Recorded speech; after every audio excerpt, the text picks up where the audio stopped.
దేవునికి స్తోత్రములు. మీ అందరికీ నా వందనములు. ఈరోజు దేవుని వాగ్దానము. నన్ను నమ్ముకుని వారు దేశమును స్వతంత్రించుకుందురు. యెషయా గ్రంథం 57వ అధ్యాయం 13వ వచనము.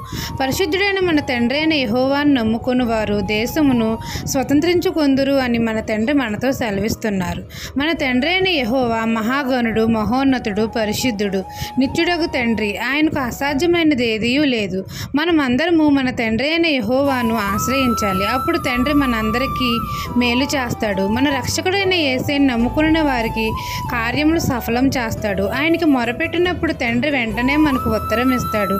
ప్రతి పనిలో విజయం చేకూరుస్తాడు. శత్రువులను తరిమి కొడతాడు. మన జీవితంలో అద్భుత కార్యములు చేస్తాడు. ఆయనను నమ్ముకున్న వారు అందరూ దేశమును స్వతంత్రించుకుంటారు. గొప్ప నాయకులు అవుతారు. దేవుని నమ్ముకుంటే ప్రధానులతోనూ తన ప్రజల ప్రధానులతోనూ మనల్ని కూర్చుండబెడతాడు. అడుగువాటి కంటే ఊహించే వాటి కంటే అత్యధికమైన మేలులు చేస్తాడు. ఈ దిన వాగ్దానం నా జీవితంలో నెరవేరాలని కోరుకుంటూ దేవుని సువార్త పరిచర్యలో మీ సహోదరి. ఆమెన్.